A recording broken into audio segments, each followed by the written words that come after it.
Shalom jemaat Tuhan yang dikasihi Tuhan. Puji Tuhan, hari ini selama 3 bulan persis kita beribadah secara online. Tapi hari ini puji Tuhan 22 Maret terakhir kita ibadah. Dan hari ini 28 Juni kita mulai ibadah. Yesus bertahan di kuburan berapa hari? 3 hari. Jadi angka 3 adalah angka kemenangan. Dan hari ini kemenangan bagi gereja Tuhan yang ada di Tirtoyoso. Dan kita akan melanjutkan seri khotbah kita tentang Tuhan itu besar. Dan yang keempat ini kita tahu dia begitu hebat dan luar biasa. Tuhan itu Tuhan yang besar karena rancangannya ajaib. Karena rancangannya ajaib. Mazmur pasal 92 ayat yang ke-6. Mazmur 92 ayat yang ke-6 kita akan baca bersama-sama melalui Alkitab Bapak Ibu Saudara. Silakan dibuka atau gadget yang ada Alkitabnya.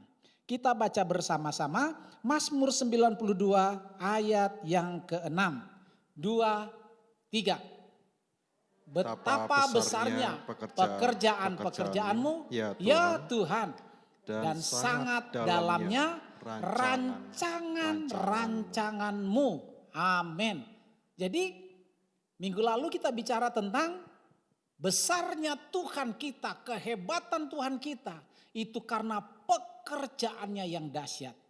Dan hari ini, pagi ini, minggu keempat, kita bicara besarnya kehebatan Tuhan itu karena rancangannya yang luar biasa. Apa yang dikatakan oleh Yesaya dalam 25 ayat 1. Yesaya 25 ayat 1, kita pun akan melihat di sana. Apa perkataan seorang nabi tentang kehebatan dan kebesaran Tuhan. Kita juga baca bersama-sama. Yesaya 25 ayat 1, 2, 3. Ya Tuhan, Engkaulah Allah, aku mau meninggikan Engkau, mau menyanyikan syukur bagimu.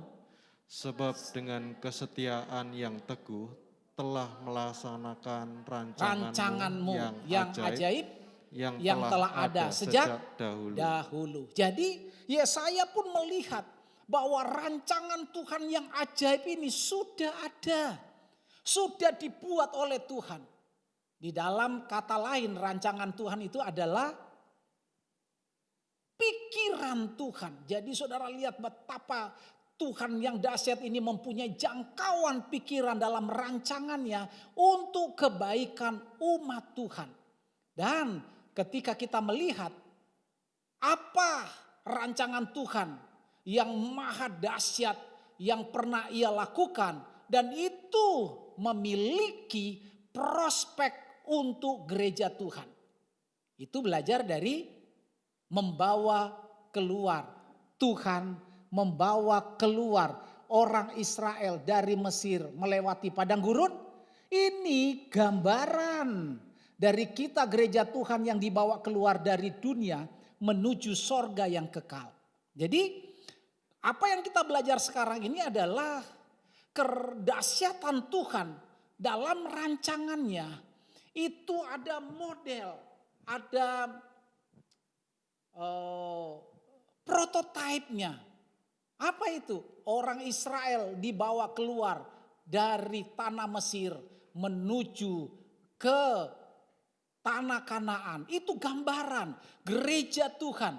Di mana gereja Tuhan ini ada di dalam proses keluarnya, eksodusnya gereja untuk bertemu dengan Tuhan. Lewat mana? Lewat padang gurun. Nah, kita harus belajar. Rancangan Tuhan ini dalam Mazmur 136 ayat 16. Kita baca sama-sama. 2, 3.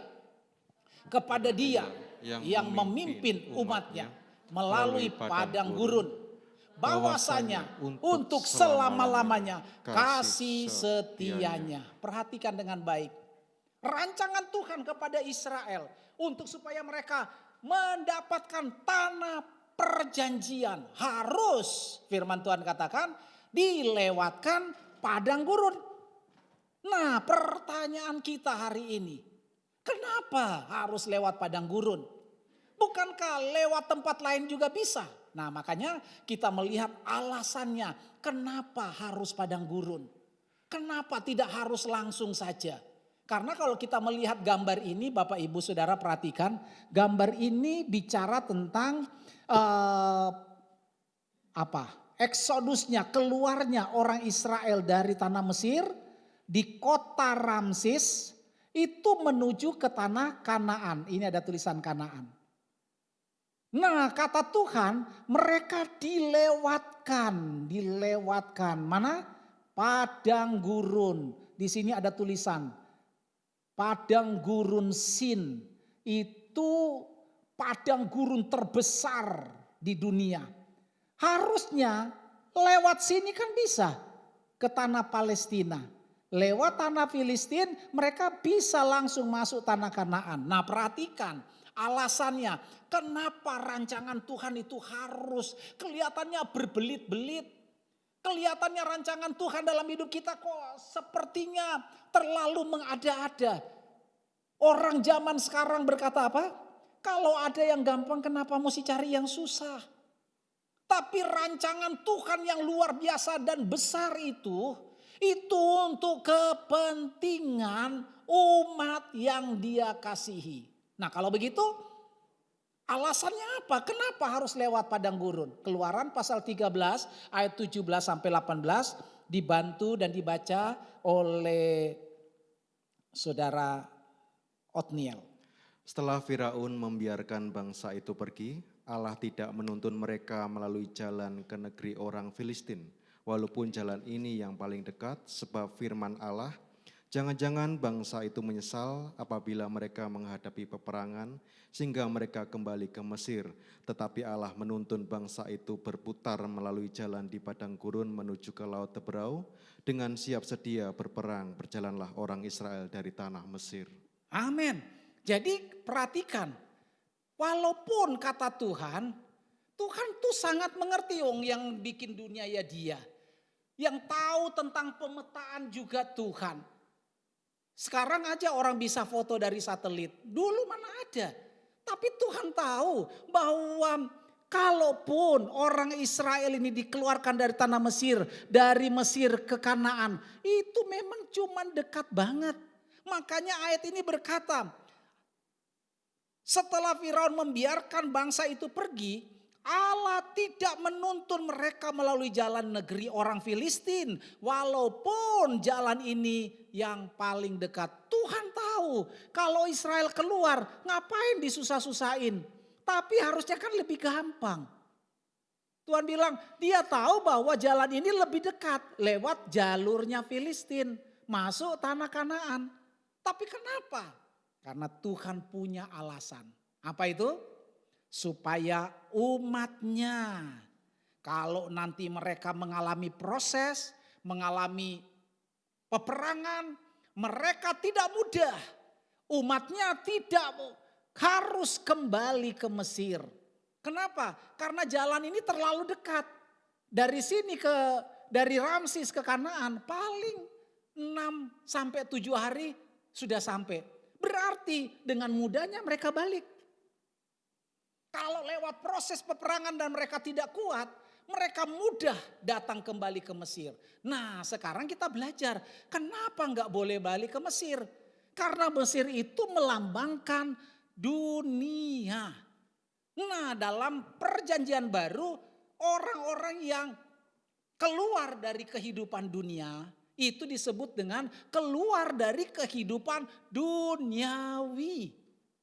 Nah, kalau begitu, saran dari Tuhan untuk supaya kita keluar dari benar-benar kehidupan duniawi itu bukan hanya kembali. Tetapi Alkitab mencatat dalam Kolose pasal 3 ayat yang ke-5, tolong dibaca. Kolose pasal 3 ayat yang ke-5. Karena itu, matikanlah dalam dirimu segala sesuatu yang duniawi, yaitu percabulan, kenajisan, hawa nafsu, nafsu jahat, dan juga keserakahan yang sama dengan penyembahan berhala. Iya, jadi sebenarnya kenapa Tuhan membimbing orang Israel itu tidak boleh lewat jalan orang Filistin karena jalan itu terlalu dekat.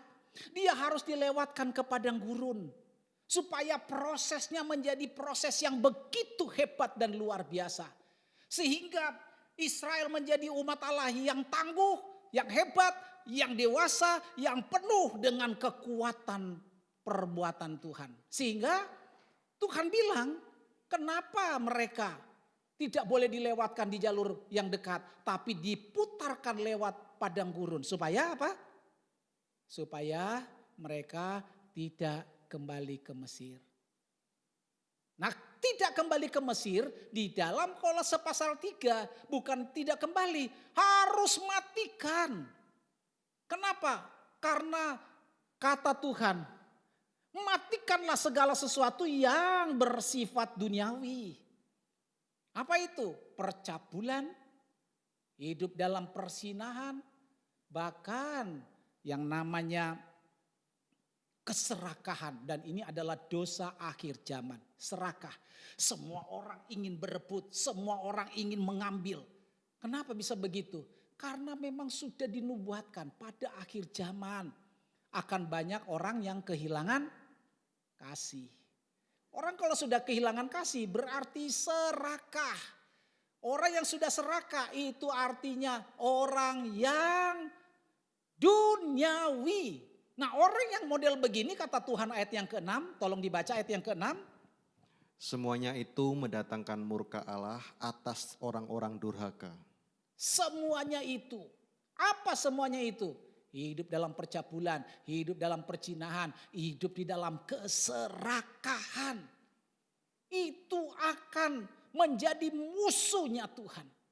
Kalau begitu orang yang seperti ini disebut apa? Orang durhaka. Orang durhaka sudah pasti mereka dimurkai oleh Tuhan. Dan tempat orang yang dimurkai Tuhan itu pasti neraka. Makanya rancangan Tuhan bagi gereja Tuhan begitu hebat. Kenapa? Supaya jangan kembali ke dunia. Jangan hidup lagi duniawi. Kita sudah terlanjur jadi orang Kristen. Sudah terlanjur jadi anak Tuhan. Kita sudah terlanjur jadi orang percaya. Kita sudah terlanjur dibuat Tuhan untuk bertemu dengan Tuhan dalam kerajaannya. Jangan hidup lagi secara duniawi. Makanya Tuhan punya alasan kenapa kita harus diproses sedemikian rupa. Kita lihat yang kedua. Alasan yang kedua. Ulangan pasal 8 ayat yang kedua dibacakan. Ulangan pasal 8 ayat yang kedua. Kenapa harus lewat padang gurun? Ingatlah kepada seluruh perjalanan yang kau lakukan atas kehendak Tuhan Allahmu di padang gurun selama 40 tahun ini dengan maksud merendahkan hatimu dan mencobai engkau untuk mengetahui apa yang ada dalam hatimu, yakni apakah engkau berpegang pada perintahnya atau tidak. Iya, ternyata yang kedua adalah supaya umat Tuhan itu apa? Kalau dilewatkan ke padang gurun supaya mereka merendahkan hati. Dan supaya mereka dicobai apakah mereka berpegang pada perintah Tuhan atau tidak. Jadi itulah keputusan Tuhan. Kenapa? Seringkali kita berkata Tuhan saya sudah baik, sudah pergi ke gereja, sudah berdoa. Tetapi kenapa saya masih dilewatkan padang gurun? Yang Tuhan inginkan supaya kita menjadi orang yang rendah hati. Kenapa rendah hati? Kolose pasal 3 ayat 12 dikatakan apa? Kolose pasal 3 ayat yang ke-12. Mari kita baca saja bersama-sama. 2, 3. Karena itu sebagai orang-orang pilihan Allah yang dikuduskan dan dikasihinya, kenakanlah belas kasihan, kemurahan, kerendahan hati, kelemah lembutan dan kesabaran. Jadi orang yang rendah hati itu adalah orang-orang pilihan Allah. Orang-orang pilihan Allah itu dibuat. Nanti kita berkata Tuhan kenapa kalau engkau memilih aku harus lewat padang gurun. Kenapa? Karena Tuhan inginkan proses padang gurun adalah supaya kita menjadi rendah hati. Ketika kita rendah hati, dipilih oleh Tuhan. Untuk apa? Orang yang dipilih Tuhan bukan hanya untuk dibuat pajangan. Tuhan memilih kita supaya kita dikuduskan. Dikuduskan. Ngapain kita dikuduskan? Karena kita dikasihi oleh Tuhan. Jadi saudara lihat, Tuhan tidak serta-merta melewatkan kita ke proses kehidupan iman kita. Seringkali kita berteriak sakit, kita berteriak tidak kuat, kita berteriak tidak tahan. Tapi Tuhan tahu orang yang dipilih adalah orang yang dikuduskan. Orang yang dikuduskan itu orang apa? Orang yang dipisahkan dari hidup duniawi, hidup Mesir, dipisahkan, dikhususkan, dikuduskan. Untuk apa? Untuk dikasihi. Kalau dikasih, kenapa Tuhan harus lewat proses yang panjang? Saudara, mungkin pertanyaan-pertanyaan ini tidak bisa dijawab. Tapi Tuhan tahu untuk pergi ke tanah perjanjian harus lewat proses yang seperti ini. Sehingga perhatikan dengan baik. Orang yang tidak rendah hati sudah pasti dia tidak dipilih Tuhan. Dengar baik, orang yang tidak rendah hati sudah pasti tidak dipilih Tuhan. Kenapa orang Tuhan memilih orang yang rendah hati? Karena orang yang rendah hati sudah pasti tidak mungkin sombong. Karena Tuhan menentang orang yang sombong. Tuhan menentang orang yang congkak. Kalau begitu Tuhan memilih untuk apa? Untuk dikuduskan. Kenapa dia dikuduskan? Karena dia dikasihi. Itu tujuan Tuhan yang kedua. Tujuan Tuhan yang ketiga. Ulangan pasal 29 ayat yang kelima. Ulangan pasal 29 ayat yang kelima. Tolong dibacakan lagi. 40 tahun lamanya aku memimpin kamu berjalan melalui padang gurun, pakaianmu tidak menjadi rusak di tubuhmu dan kasutmu tidak menjadi rusak di kakimu. Iya, jadi kenapa Tuhan menuntun orang Israel pergi ke tanah Kanaan melewati padang gurun? Karena supaya umat Tuhan dalam sebuah perjalanan walaupun panjang, walaupun berliku-liku, walaupun tidak mengenakan, tapi Tuhan ingin menyatakan apa? Mujizat. Jadi kalau saudara dalam perjalanan iman kita ini seperti ini, Tuhan itu ingin supaya kita mengalami mujizat. Apa mujizat yang Tuhan sampaikan?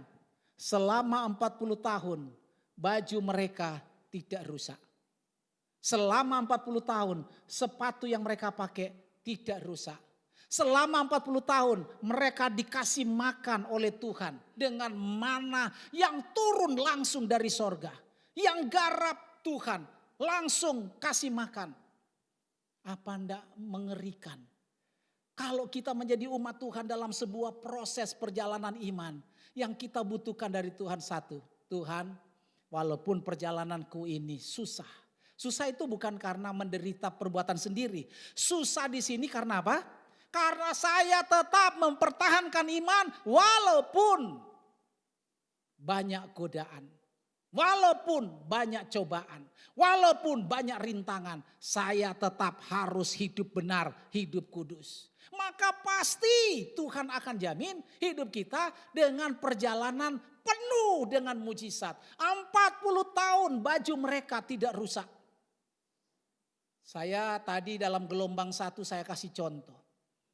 Kalau saya keluar dari tanah Mesir waktu itu jadi umat Tuhan, umur 5 tahun.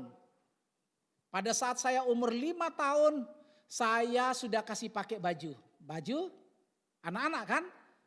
Sudah pasti baju anak-anak. Baju anak-anak yang kecil dikasih pas yang kecil. Yang anak-anak gendut dikasih pas yang gendut. Tapi kan tidak melulu ke kanan dan ke kiri. Harus juga naik. Nah bisa bayangkan kalau baju itu dari umur 5 tahun tambah 40 berarti orang itu umur berapa?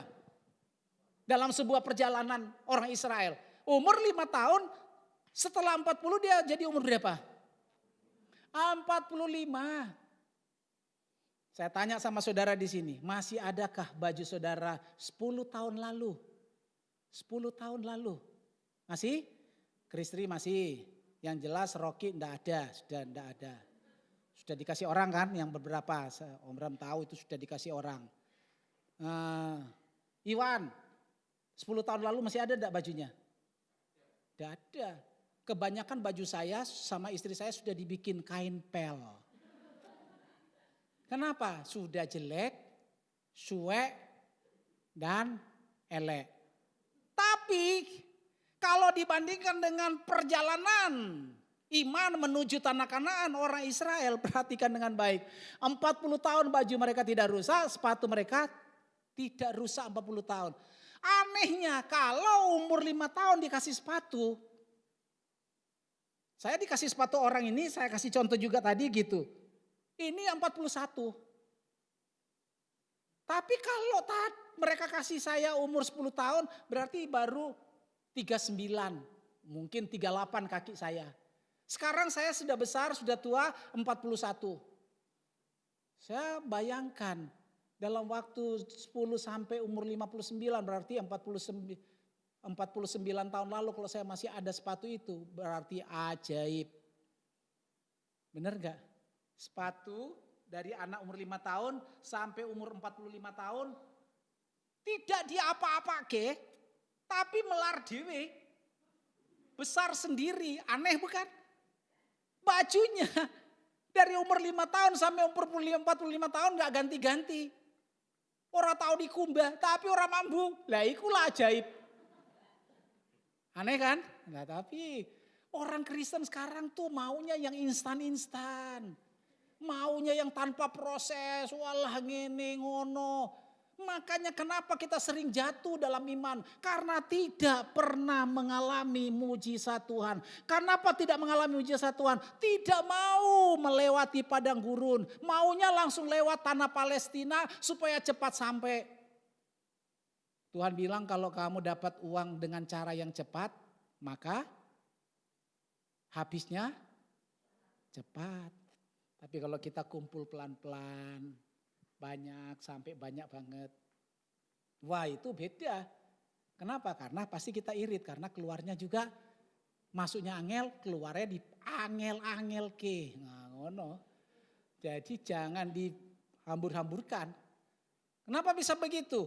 Karena kita perlu proses. Jadi 40 tahun mereka berjalan dengan penuh mujizat. Yang keempat, Keluaran 13 ayat 21 sampai 22. Dibaca lagi. Tuhan berjalan di depan mereka pada siang hari dalam tiang awan untuk menuntun mereka di jalan dan pada waktu malam dalam tiang api untuk menerangi mereka sehingga mereka dapat berjalan siang dan malam. Dengan tidak beralih tiang awan itu tetap ada pada siang hari dan tiang api pada waktu malam di depan bangsa itu. Iya, sebuah keajaiban. Kenapa? Hidup dalam perjalanan 40 tahun. Tidak ada Tidak ada penaungan yang luar biasa. Tapi Tuhan bilang, asalkan ikut rancanganku. Walaupun siang hari aku kasih tiang awan. Kalau malam aku kasih tiang api. Kenapa malam dan siang dikasih tiang awan dan tiang api? Kalau malam dikasih tiang api supaya mereka mengalami namanya penaungan. Pemanasan ada, dilindungi dengan panas. Kenapa harus dikasih naungan tiang api? Karena di zaman sampai hari ini di padang gurun kalau malam itu bisa sampai di bawah 0 derajat Celcius itu ya bisa 0 derajat kali. Karena memang dingin banget. Tanah Palestina atau di padang gurun itu sangat dingin. Makanya dibutuhkan apa? tiang api. Kalau siang dibutuhkan tiang awan. Kenapa? Terlalu panas. Panas banget. Kita di sini kalau panas sudah 38,5 tidak boleh masuk. Kenapa? Oh, no COVID. Benar enggak? Yang boleh masuk 36 sampai 37,2 boleh. Saudara tadi di termogan enggak? Semua ya? Ada yang 38? Tak kasih hadiah. Ora-ono. 38 tidak ada. Kalau 38 pasti disuruh pulang. Itu panasnya kalau di tanah Palestina 45 derajat Celcius. Saudara bisa bayangkan panasnya bagaimana? Bisa 45, bisa 49. Jadi dikasih Tuhan penaungan yang namanya tiang awan. Ini sebuah perjalanan. Untuk masuk ke padang gurun Tuhan menyiapkan fasilitas asalkan mau. Nah kalau begitu tiang awan itu untuk apa? Untuk menaungi mereka dari panas teriknya matahari. Jadi kalau begitu dibutuhkan apa? Ketaatan. Kenapa butuh ketaatan? Karena ketika ada tiang awan itu hanya selebar. Pemayungannya itu hanya selebar besarnya banyaknya orang umat Israel di padang gurun. Berarti ketika umat Tuhan itu sebesar gini, maka naungannya sebesar gini. Mudeng enggak? Berarti kalau naungannya sebesar begini, berarti mendapatkan proteksi untuk tidak kena matahari hanya sebesar itu. Keluar tidak diproteksi. Mundur tidak diproteksi. Kemajuan terlalu cepat tidak diproteksi. Itu artinya ikut Tuhan harus tepat dan benar sesuai dengan panggilan Tuhan. Firman Tuhan itu naungi kita. Jangan ditambah, jangan dikurangi. Jangan ke kiri, jangan ke kanan. Itu firman Tuhan. Yang menaungi hidup kita, perjalanan kita di padang gurun. Jangan macam-macam karena sekarang sudah datang lagi pengajaran-pengajaran palsu yang menyebutkan Yesus Kristus. Tapi tidak sama persis dengan firman Tuhan. Hati-hati. Tetap berlindung di bawah tiang awan. Tetap berlindung di bawah tiang api. Maka perjalanan iman kita akan tiba di tanah perjanjian. Tanah surgawi kerajaan Tuhan yang tidak tergoyahkan. Amin. Padang gurun adalah sebuah daerah tempat untuk memproses iman perjalanan kita kepada Tuhan. Makanya Yeremia pasal 29 ayat 11 di sini dia katakan, baca sama-sama. Yeremia pasal 29 ayat yang ke-11, baca sama-sama. 2, 3. Sebab aku ini mengetahui rancangan-rancangan apa yang ada padaku mengenai kamu. Demikianlah firman Tuhan, yaitu rancangan damai sejahtera dan bukan rancangan kecelakaan. Untuk memberikan kepadamu hari depan yang penuh harapan. Jadi kalau Tuhan merancang kita masuk di dalam padang gurun, persoalan hidup, rumah tangga atau apapun, tetap percaya naungan Tuhan tidak akan bergeser kecuali Anda lebih cepat atau tidak mau jalan. Atau Anda ke kiri atau ke kanan. Rancangan Tuhan bukan untuk mencelakakan, tapi rancangan Tuhan untuk damai sejahtera. Rancangan Tuhan adalah bukan untuk kecelakaan, tapi memberi kita hari depan penuh harapan. Amin. Katakan dengan teriakan, amin. Sambil angkat tangan, amin.